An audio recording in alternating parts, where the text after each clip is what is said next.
welcome to a new school year. We are so excited to provide this workshop for you today. We want to encourage you to use new teaching methods so you can inspire and encourage your students to be lifelong learners. Wah, wah, wah, wah, wah, wah, wah, wah. And why do we have to sit through this? We always go to so many workshops. I know how to do my job.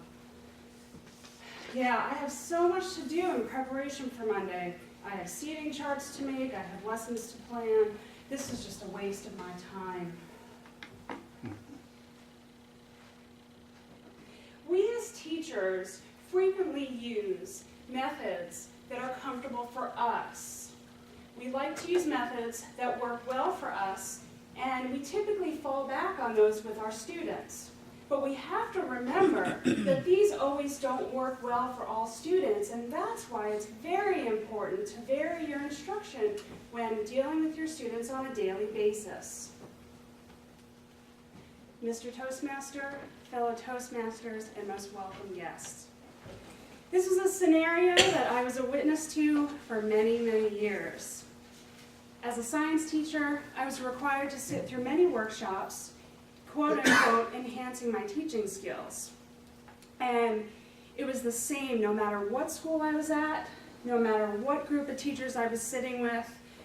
You had a few that sat there and diligently took notes and said, oh, yes, yes, I'm going to use all of these. But most frequently, people would just sit there and roll their eyes and say, I have so many more important things to do, I have to grade papers, I just don't have time for this. And I do admit that sometimes that was my attitude, but as the years went on, I started to incorporate some of these ideas and vary my instruction, and I felt like I was doing a good job. However, as in the scenario that I just played out, as the instructor said, you do tend to fall back on what you're comfortable with. You do tend to, in a pinch, constantly go back to those same ideas. And I decided last year at some point that I really needed to step out of my comfort zone. I needed to step out of the box, so to speak, and really branch out and take some risks.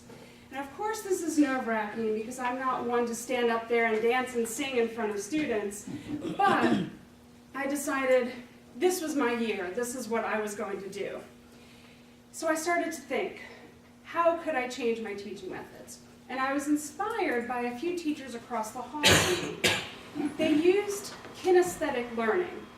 Now in non-educationalese, this is movement, or learning through gestures, movements. And this kind of helps you take the information and process it, make more connections in your brain. So I decided I was going to go for this, I was going to try it. Then I had to decide, well, when was I going to use this? I got to a point in the curriculum that was geologic time, or Earth's history. Now typically, you don't have very much time to spend on this. It's kind of like you breeze through it, here's the geologic time scale, do a couple activities, all right, we're done, move on to the next lesson. And I decided I wasn't going to do that this year. I was going to step outside the box. So I have for you up here the geologic time scale. And this is a very simplified version. It can get very busy and full of information, so I selected this one because it was bright and colorful and easy to read. So I took a look at this and I said, okay, what am I going to do with this? If you take a look at the geologic time scale, it is a timeline. But you'll notice it doesn't get read from left to right. We start at the bottom and we work our way towards the top. According to scientists, Earth has been around for 4.6 billion years. So 4.6 billion would be somewhere down here, and as we're moving up the time scale, we get to the present day. Now you'll notice this one is nice and color-coded. To make it more manageable, we break it down into smaller chunks. These are called periods. You might have heard of Jurassic from Jurassic Park. But you can see there's a whole bunch of different periods. And somehow I was supposed to communicate this information and get the kids to learn it. What I decided to do was create body movements for the major events of each time period. And I decided we'd cover 2 a day, and then the next day we'd add another 2, and finally get through to the present day. For example, let's do the Cretaceous period, which is this period right here. Approximately from 140 million years ago to 65 million years ago. So this was a long time ago. Some of the major events in the Cretaceous period were flowering plants appear. And of course, this is according to scientists and their fossil record. So I thought, well, how am I going to do that as a body movement? So I thought, okay, what do we do with flowers? We hold them in our hand, and we take a big whiff of them. So that's exactly what we did. We held the flowers in our hand, and we went like that.